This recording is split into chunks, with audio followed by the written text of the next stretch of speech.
All right, so I've got the recording running. That will be available on the calendar event from the Southeast Conservation Adaptation Strategy website within a couple of days of this web forum. So with that, I would like to introduce Gio Rapacciuolo, who is the head of applied data science for NatureServe. He's going to be talking about a project that developed species habitat models for more than 2,200 imperiled species across a variety of taxa. And then they've then overlaid the blueprint with the results of this analysis to look for gaps and recommend ways to improve the blueprint as part of our revision cycle moving forward. So with that, Gio, go ahead and take it away. Thank you so much, Hilary, for that introduction. Thanks, everybody, for being here this morning. Let me make sure I can successfully share my presentation here. Okay. Looks great. Great, we're up and running. So thanks so much for being here. It's really exciting to be talking about this project. I do want to clarify that this is a project that has kicked off only a few months ago here. So really, we're going to be talking about what this project is setting out to do more than what has accomplished at this point. And I really, really would value all of your input and your comments and thoughts for how to best do this, how to best leverage NatureServe resources for this purpose. And, so I really value your questions later this morning, or please feel free to email me or get in touch. I just wanted to highlight a few key people that were instrumental in getting this project set up and going, and as well as conceptualizing it. And that's Todd Ferran-Jones, or Green Todd, in the Southeast Fish and Wildlife Service Ecological Services branch, and then Dr. Healy Hamilton, who really has been thinking about this for many, many years, as well as Rua Mordecai, who has been really key with his ongoing technical support here and understanding the technical aspects of the blueprint. So the Southeast Blueprint, and I'm sure no presentations ever started like this. I must be the first one.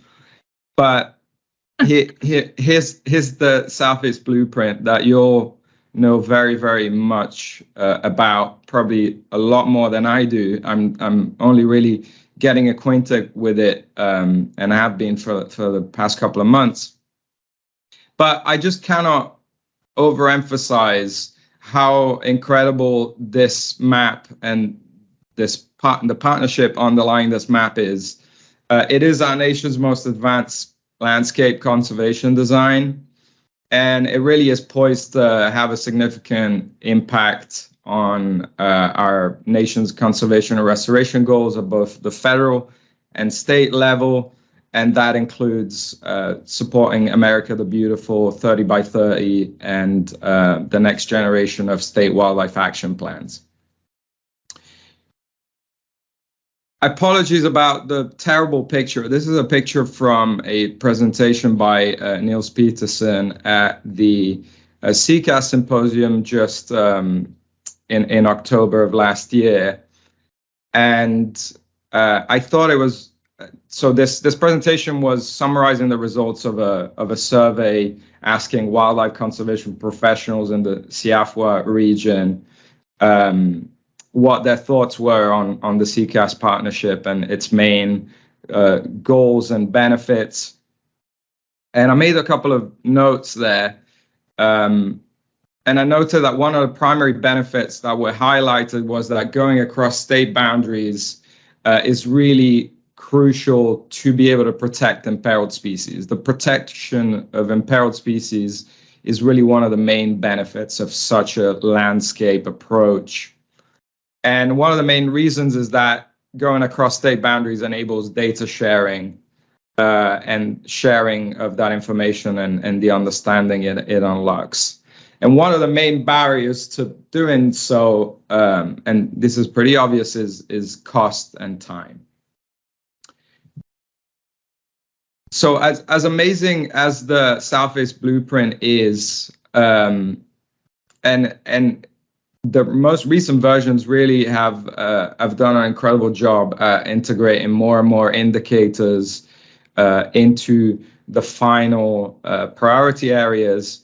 However, we do know that there are some data gaps remaining and some potential inefficiencies. And one of the gaps that we're trying to address here is basically filling in for either lacking or maybe not quite so ideal information about the distribution of imperiled species. Currently, imperiled species are being included either in narrow taxonomic, with a narrow taxonomic scope, so mainly freshwater species, or other species are being included indirectly or across spatial scales. And what's lacking really is a standardized region-wide data set that can represent all imperiled species across broad taxonomy. And that is really going to be key in ensuring that the blueprint is successful in supporting healthy ecosystems and thriving fish and wildlife populations. So that's where our project comes in. And in short, the objective of this project is to leverage the standardized data sets on imperiled species that come from across the NatureServe network to identify data gaps and potential blind spots in the Southeast Blueprint. The purpose of this project is to identify the scale of the problem, and then potential next steps would be to then start addressing those gaps with the inclusion of NatureServe data within the blueprint directly. That is a next step, not currently part of the scope of work. So let's talk about the NatureServe network a little bit. Over the course of 2 decades, starting in the mid-70s and in response to the creation of the Endangered Species Act in 1973, the Nature Conservancy started setting out this network of natural heritage programs, one in every state in the United States, eventually one in every Canadian province as well. And the mandate of each one of those programs was to collect core information about the conservation status, distribution, and threats to imperiled species in each state. So here we are in the 2020s, and this wonderful network has resulted in the generation of a huge data set on the distribution of our nation's most imperiled species that is comprehensive both geographically and taxonomically, as well as now over 50 years worth of data. So there's a lot of temporal resolution there. However, no data set is perfect, and the NatureServe data set itself is subject to gaps. When you dig into those data, in the end, as amazing as they are, it is the accumulation of opportunities on the ground to sample various areas and various taxa. And so we do know that there are gaps in as much as understanding exactly where species occur across the landscape.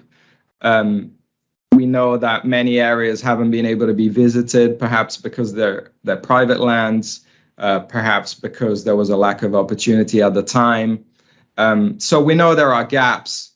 And for the past several years, we've tried to address those gaps with statistical modeling, and specifically species habitat modeling or species distribution modeling, techniques that allow to leverage data where there are to make predictions and estimates of what the distribution and habitat of species might be where we do not have data. And the main project here and what Hillary was referring to earlier that really enabled us to catalyze all this work from around the network, which has been going for a long time. But this project, the Map of Biodiversity Importance, which was funded by the Nature Conservancy, ESRI, Microsoft, as well as various programs around the NatureServe network, really enabled us to get the momentum going and sort of centralize a lot of resources and catalyze a lot of resources around modeling. And it resulted in the generation of habitat maps for over 2,200 species, our nation's most imperiled species. So mostly those are NatureServe globally critically imperiled, so that's G1, or globally imperiled species, so that's G2, as well as ESA listed species from across a broad range of taxa. So a lot tetrapods, obviously, vascular plants, a lot of aquatic invertebrates and pollinators as well as freshwater fishes. So we're very, very proud that this work ultimately resulted in this really, really cool map of where biodiversity is most at risk in the United States. This map was published in the New York Times, which we're still very, very excited about because it's very rare that biodiversity mapping makes it on the New York Times. But I'll refer you to the actual underlying paper if you want to find out more about this project. It was published in Ecological Applications by Dr. Hamilton, Regan Smythe, and Dr. Bruce Young at NatureServe, and a lot of colleagues from around the NatureServe network. So I refer you to that paper to find out more about this project. Before we talk about this specific project and how it relates to the blueprint, I just want to give you a little bit of background on our modeling process at NatureServe. The Map of Biodiversity Importance really enabled us to not only generate this incredible map, but to really hone in on a process to really get to the most robust, comprehensive, and collaborative models of the distribution of the habitat of imperiled species as we can generate. And a key part of this process is that it's a collaborative process, and we like to think of it as a sort of human AI collaboration. So it's not just a statistical exercise, it's not just an academic exercise, but models are really a way to catalyze information and knowledge and expertise on a particular species and encapsulate that into a particular model and a particular map. So this is our process summarized here in this flowchart, and you'll see that a key part of it is engagement both with our Natural Heritage Program partners as well as external partners, in this case, for example, the Fish and Wildlife Service or other federal state agencies, oftentimes private partners as well. And that happens throughout the process. The core of the process is iterative cycles of model building and model review by experts that know about the species on the ground. We do this several times. So we could go through many cycles, oftentimes four cycles or 5 cycles of model building and model review. We generate several versions of a model that address reviews of previous versions of the model. And then importantly, we try to spend a lot of time in how models will be delivered and how they can best support model applications that they're intended for.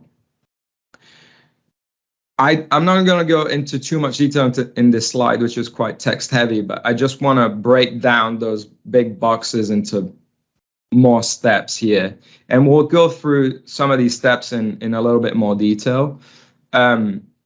Essentially, the main point of the slide is to show that we have different modeling tiers that refer to the amount of effort that we're likely to put in a model. And that's based on the amount of funding and time we have to devote to a particular species. Tier 1 models pull all the stops. And so we'll really spend a lot of time understanding what's available about the species, getting hold of other data from other sources, soliciting expert feedback, both on inputs into models as well as on model outputs, and then going through several iterations of those model building, model review cycles. Whereas sometimes we do things a little bit more roughly and actually generate estimates that are maybe reviewed only once and that are just verified in that sense. Perhaps only leverage NatureServe network data. We do not have the time to thoroughly investigate other data sources. And we call those tier 3 models. They're sort of more of a draft estimate that's on its way to be improved. So I just want to give you a run through our modeling process using an example species here. We're very excited about this species, which together with 3 other species we worked on with the Fish and Wildlife Service range mapping program. And we supported the Fish and Wildlife Service and Fish and Wildlife Service biologists in modeling 4 ESA listed species to move from an ECOS range map that was very rough and ready based on county boundaries or ecoregion boundaries to a 1 range map that's now supported by a robust, expert verified species habitat model. And it's much, much more refined, as you'll see. So the Apalachicola forest rosemary is one of those species. And I'll just walk you through our process a little bit using the species as an example. The first step was to identify experts for the species and brief them on the modeling process and the process where we're going to undergo to move the species to a more refined, much more refined 1 range map. So we were working with a Fish and Wildlife Service biologist who's the designated biologist to support consultation for the species. And we sort of engaged with them, briefed them, and they themselves identified other experts for the species. So we start with engagement. Then in this case, we got hold of the best available species occurrence data for the species. That's including element occurrences. So that's the basic data type that NatureServe network occurrence data are found in, as well as Fish and Wildlife Service observations, in this case in green. And we integrated those data and used one of our amazing tools, the Model Inputs Review tool, to get those data reviewed. So hopefully, if this video starts, this is just an example of part of our web-based tool that allows folks to navigate a map that includes all the suggested inputs into the model and allows experts to provide feedback on, which you didn't see properly there. I'm sorry, the video is not working quite well. It allows people to provide feedback on whether some data should be removed or some data should be included in a model. So after receiving feedback on inputs into the model, and that includes what key environmental predictors should be included in a model. So I am assuming some familiarity with distribution models here, or I have been. I'll give you a brief summary of what these approaches aim to do, and that's to combine knowledge of the distribution of a species as represented by known occurrences with a set of environmental predictors across the broader landscape. So that's variables, mostly coming from remote sensing and other types of environmental data on soils, climate, geology, land cover, and that represent the landscape much more broadly and much more completely. And so that's wall-to-wall coverage of the landscape. So essentially then a set of algorithms included in our modeling engine here, that's a cloud-based framework.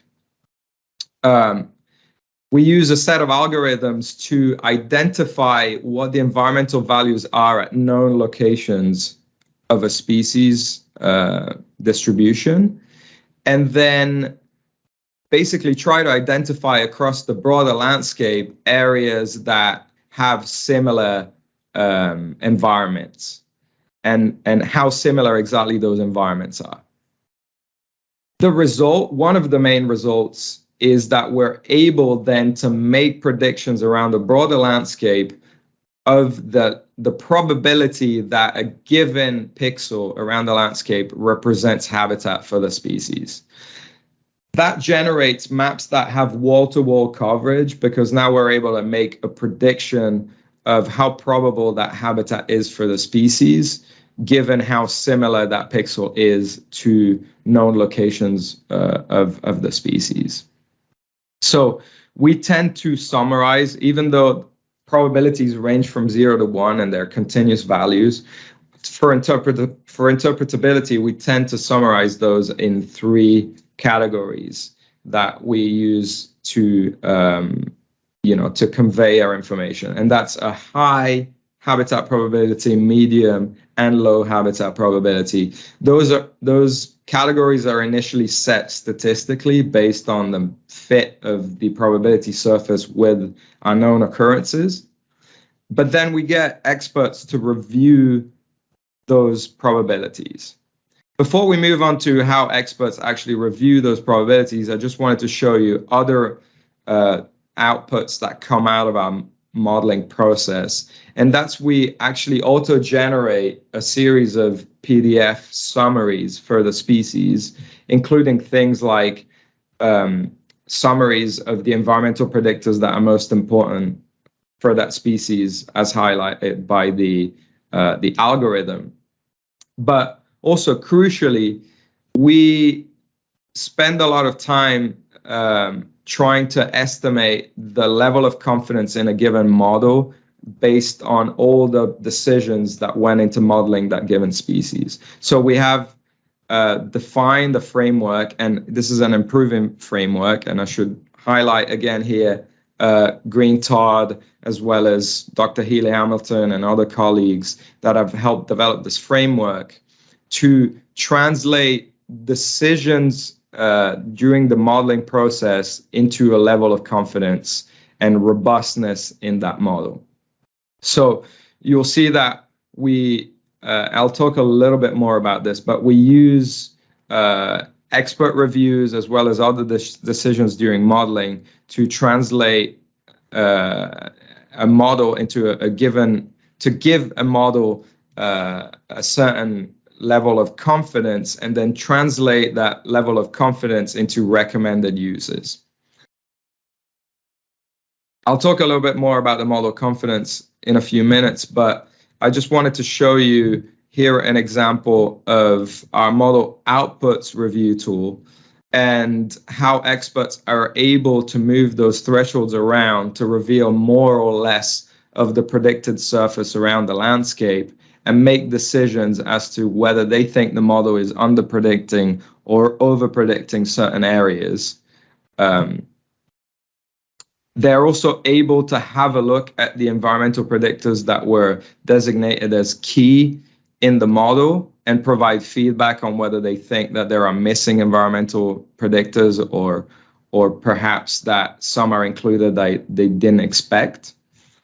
And then finally, we get this sort of Yelp style rating for the model, and we solicit this to be able to have a semi-quantitative estimate of confidence for that model that then translates into this broader model confidence value for the model. This is just an example of a model building, model review cycle for the species. So you'll see, we have a version of the model. We get it reviewed through this model outputs review tool, and we might get a certain comment. In this case, the reviewer is highlighting that they think that we should explore an area further to the north with this model, which may include suitable habitat for the species. Their star rating was a 3 out of 5. So our response would have been to include an additional watershed unit to the northeast into this model and provide predictions across that area. And this is just a summary slide to show how the model for the species evolved over different versions based on addressing different reviews, and how the model rating increased for that species based on the model better fitting on-the-ground understanding from the experts. I talked about the model confidence framework. This is just a summary of the parameters that go into determining model confidence. So the expert review is a primary parameter into the model confidence assessment, but we also conduct an estimate of statistical performance and take into account model validation statistics there, as well as score the integrity of inputs and methods that went into generating that model. So we'll then set a model confidence for a model, and a model confidence then will suggest a number of recommended uses, as well as a number of uses that we discourage from that model, given the level of confidence. And as I mentioned, this is a work in progress. We really would welcome input into this, and are going to work towards trying to further improve this framework by engaging relevant people. I just to finish on the species. This is the final outcome of the one range map that is derived now from this latest generation species habitat model. And you can see that it has resulted in 90% reduction in the estimated area of habitat for the species, which is very, very range restricted. You can now find this one range map on the ECOS website. This is now the accepted range map by the Fish and Wildlife Service for any type of regulatory decision. And so you'll find it in IPAC as well to support those decisions. Okay, so let's go back to the map of biodiversity importance and the scope of this project, the main objective of this project. What the map of biodiversity importance did was stacking many such models, as I've exemplified through the Apalachicola forest rosemary, to stack many of those models on top of each other to start highlighting areas where the habitat of many imperiled species clusters. So if you think of the map of biodiversity importance, it's various summaries of clusters of imperiled species around the nation. So we've now, in this slide, started focusing on the southeast. And this is a map showing the count of species in each pixel. These are 1 kilometer square pixels, with your yellows and whites here showing more species, and your purples showing less species. So we did this for all groups of species combined, and then we also broke this down by different taxonomic groups. So for example, we have an aquatic invertebrates layer shown here for the southeast. We have an imperiled plants layer shown here for the southeast. And then we also generated various types of summaries. The species richness is very informative, but can be pretty biased towards area that have more widespread and common species, albeit them still being relatively imperiled.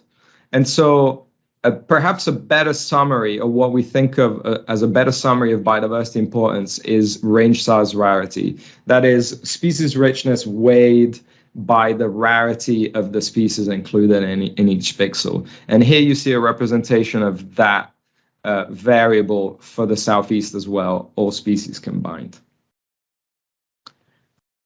So let's go back to the main objective of this project. How can we leverage this information on the map of biodiversity importance, information on the distribution of imperiled species across the NatureServe network and across the nation, to essentially highlight any potential data gaps or any potential blind spots in the Southeast Conservation Blueprint? I'm going to show you some very preliminary results here, so please bear with me. But the first question I would put to the audience here is, I would love your thoughts on ways that you can think of that this information that is available across the NatureServe network can be helpful to support the Southeast Conservation Blueprint and to test for any blind spot and eventually integrate that information within it.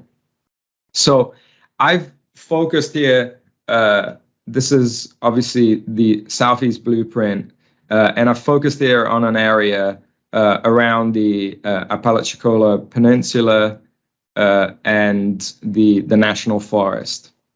So what we can do now is look at the priority areas designated in the Southeast Blueprint and look at the results of the Map of Biodiversity Importance project and generally stacked model outputs from the sort of NatureServe network species habitat model library. In this case, what we've done to simplify this analysis, which again is preliminary, is to look at the top 1% of range size rarity values from the Map of Biodiversity Importance. So this is what these areas in red are. They're highlighting areas that are included within the top 1% range size rarity. In other words, red areas have a lot of rare species, as far as, range restricted species, I should say. So we can overlay the two layers and start looking at whether there are intersections and what the differences may be between those two layers. So let's have a look at some areas in a little bit more detail. This is an area included within the Apalachicola National Forest.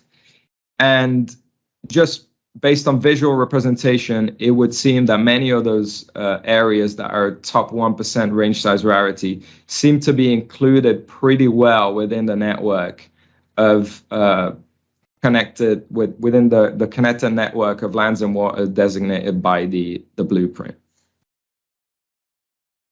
If we look at a different area here, west of the National Forest, and here, like just above Panama City, and a little bit east of Panama City, we can start seeing that there are a few areas highlighted as top 1% range size rarity by the map of biodiversity importance, which perhaps aren't captured quite as well, certainly in the highest priority areas designated by the Southeast Blueprint. So these are just some visual examples, and I want to give you a breakdown of the numbers, again, preliminary in this case. So what we're looking at here is a summary of the range size rarity values here on the y-axis, and the values are logged because many of them are small and a few of them are high. So they're logged for visual summary purposes. And on the x-axis, you'll see the level of priority as designated by the Southeast Blueprint for those areas. There's not that much to see here in that, you know, the main result here for me, and these are, again, very preliminary results that came together pretty recently, but the main thing to note here is that there isn't that much between different designated areas in the Southeast Blueprint. And in particular, what I was surprised is potentially the importance of areas like the priority connection areas for their importance to imperiled species and variables like range size rarity. So this is looking at the top 1%. So you might be asking, okay, but if we're focusing on the highest of the highest values, does that look any different? The answer for the moment is not really. So this is the top 0.1%. You'll see that we've now gone up on the y-axis here. The maximums remain the same, but we've now, increased the minimums here of range size rarity values. And again, what I know is the potential importance of those priority connections and medium priority areas as well for imperiled species. Again, this is summarizing all species together. Part of this, the scope of this project will be to break down the different taxonomic groups and how they are being covered by the Southeast Blueprint, respectively. And I think then we'll want to focus potentially on areas of intersection and areas of difference across the landscape as well. So identify taxonomically and spatially where there may be some blind spots, or perhaps, again, there may be some uncertainties in the map of biodiversity importance itself, and that may be revealed through this analysis as well. So I'm going to stop here. Thank you so much for being here this morning, for listening to me. I really, really welcome your comments and your thoughts at this point. It's sort of a crucial moment in this project in that we could still go various different ways with it. And so I really welcome your input in trying to guide where this project goes. So please feel free to ask any questions. Again, email me at gio@natureserve.org. Or feel free to get in touch. And thank you again so much. Thank you, Hillary, for inviting me. And I look forward to your questions. Thank you. Awesome. Really appreciate that great presentation, Gio. We do have probably 10 or maybe 15 minutes for questions, so or input on the questions that Gio asked about. So do feel free to jump in. You can pop yourself off of mute, or you can put questions in the chat. We do have kind of a lot of people on the line, so you might use the raise your hand feature that's available from the reactions menu at the top. I do have a question from Nancy in the chat. Does the model fitness review include regional differences and the environmental variables? And that might be the last point you touched on, she says. So I'm guessing we're talking about, so thanks for that question, first of all, which is a great question. But so I think we're talking about the model confidence framework.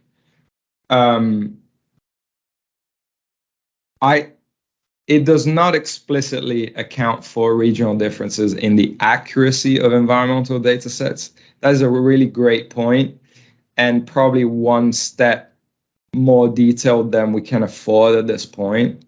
But that's a very good suggestion, and certainly something that we should account for. We do score the robustness and quality of inputs that went into a model, including the environmental predictor data. as well as details of the occurrence data, like whether we used absence data as well as presence data, which is pretty infrequently the case. So I guess the short answer is we do not currently do that. We only score environmental predictors as a whole, throughout the area. Thanks for that, Nancy. Any other questions? Feel free to pop up your hand. Go ahead, Louise. Thank you so much for your presentation. That really, really helped me, and I thought it was super interesting.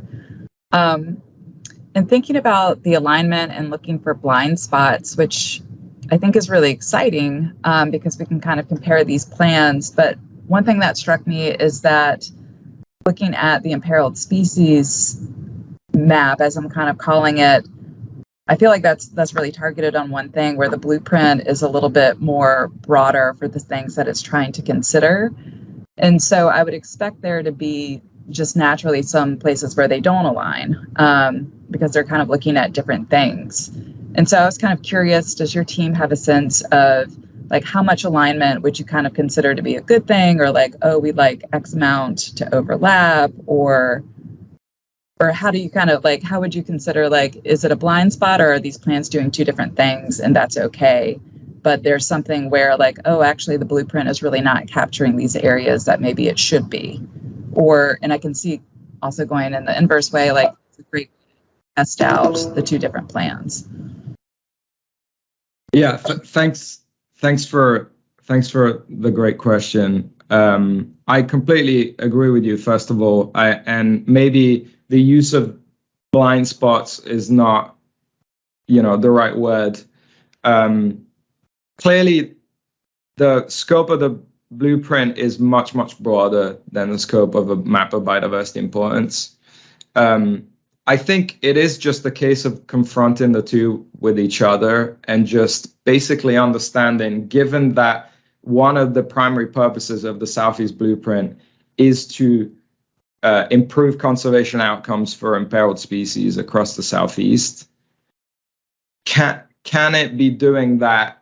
And how well is it capturing imperiled species in the Southeast, I guess? And then given areas where it is or where it isn't, what does that mean? I mean, the outcome of it could totally be that this absolutely makes sense and we were aware of it, and we expect those situations to actually arise. And this is where we really value your input, and you'll be kept up to date on outcomes and results, exactly because that interpretation in the end is up to folks who are developing the blueprint and will benefit from the blueprint. So there's nothing prescriptive about this analysis, and it's not about trying to call people out or anything like that. It's really about addressing whether currently there are areas of overlap or difference with imperiled species distributions, which in the end should feature as one of the main indicators underlying the Southeast Blueprint, even though clearly they shouldn't be the only thing that's being considered. So I don't know if I've completely answered your question, but I completely agree that the two will remain different because the scope is quite different. However, it seems very useful to confront the two with each other just to better understand the degree to which the blueprint does actually capture imperiled species priorities, imperiled species more broadly. Yeah. Yeah, that makes sense. Thank you. Thanks for the question, Louise. I do have another one in the chat from Lynette Brown. I love this question because Team SECAS were very passionate about revision cycles. So Lynette asks, is the map of biodiversity importance going to be updated as occurrence data is updated over time? Will that kind of be a living product?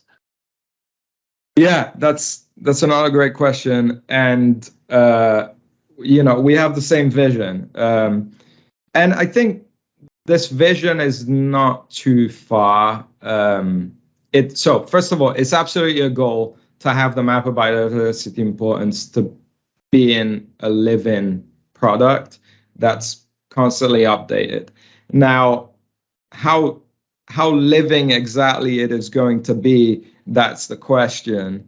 The vision would be to essentially have at any one time a map that's openly available on the web, that is a stacked map that's being auto-generated from whatever latest versions of the models we have in our library across the NatureServe network. That's the vision. Currently, we're not set up in terms of the cloud infrastructure necessary to make that happen and deliver that to people. But that is the vision. I think more realistically, we'll probably provide updates of the map of biodiversity importance given all the new models and updated models we've been working on ever since the paper was published, and we'll probably provide that update, in either this calendar year or the next. But that'll be the first step.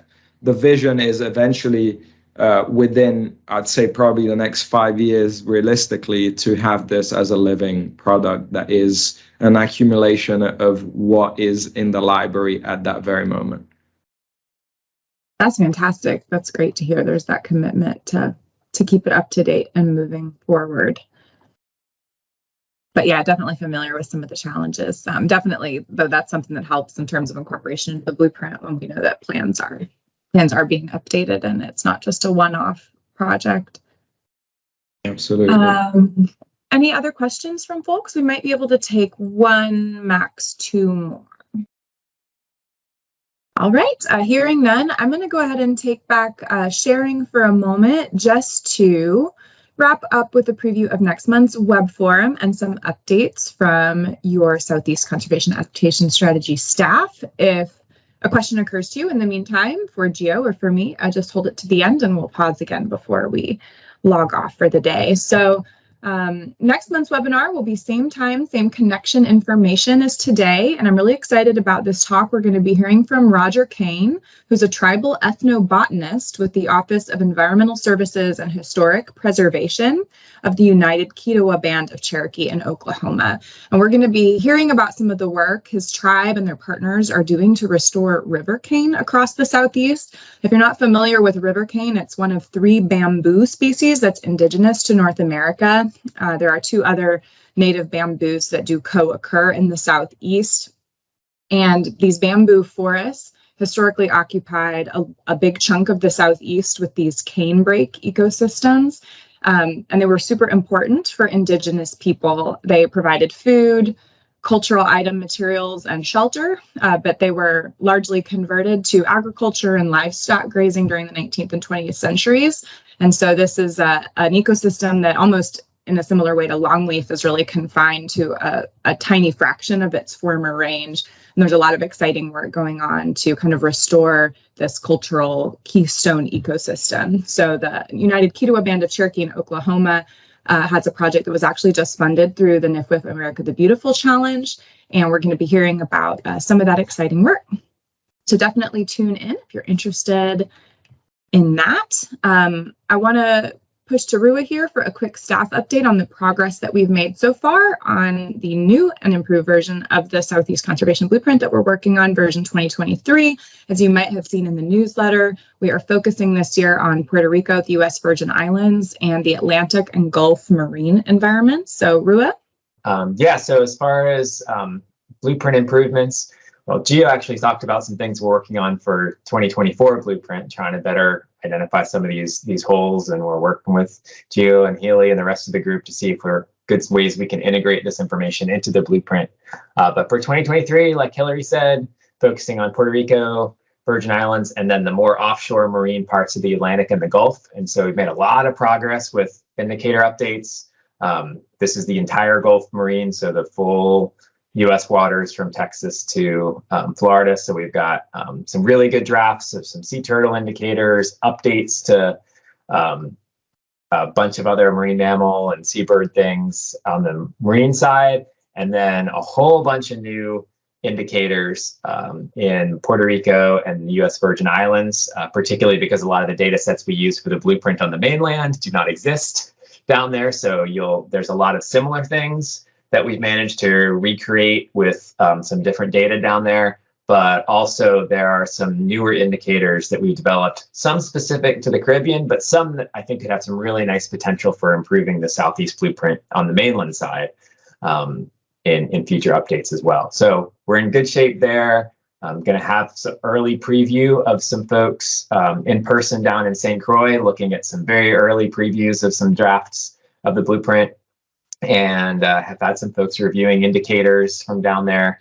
So very excited. We're on track to have some workshops coming up in May, some virtual workshops. So if anyone wants to join those, you'll hear about those as we get a little bit closer. So if you want to take a look at some of the marine, you want to take a look at some of the stuff in the Caribbean. As usual, it's land, water, and ocean down there in the Caribbean as well. So yeah, things are looking good. And as usual, anyone's welcome to participate. So you'll be hearing more about that in the future. But good progress in those spots so far. Thanks, Rob. Yeah, this is a super exciting time of blueprint development for staff, indicator time. And yeah, the workshop team is actually having its first meeting today. So hopefully we'll have some dates out so everyone can mark their calendars well in advance and attend one of those virtual workshops if you're interested. So that's really all I have. I would like to end on this slide, how to get more involved in the SECAS partnership. I definitely encourage you to sign up for the SECAS newsletter. If you haven't already, you can do that on the footer of any page of our website, secassoutheast.org. That will get you signed up for not only a once monthly newsletter, but a once monthly reminder email about this web forum, so you never miss a great talk. Of course, we encourage you to connect with your SECAS staff, with your partners who are involved in the partnership. And putting on my user support hat for a moment, please do explore the latest version of the Southeast Conservation Blueprint, version 2022. It's available online from our website in a variety of formats and viewers, depending on how deep you want to go into some of the details. And let us know how it's working for you. If you have a grant that you're working on or a decision that you're looking to make where you think the blueprint can be helpful, we have full-time staff who are available to help you for free. It's our job and we really enjoy it. So please don't hesitate to reach out. With that, I will pause again for questions if something has occurred to you in the meantime. All right, hearing none, enjoy 3 minutes back in your day before you have to hop on your next call. Thanks again, Gio, for that great presentation. Really appreciate you all tuning in. It was a great turnout today, and hopefully we'll see you again in February.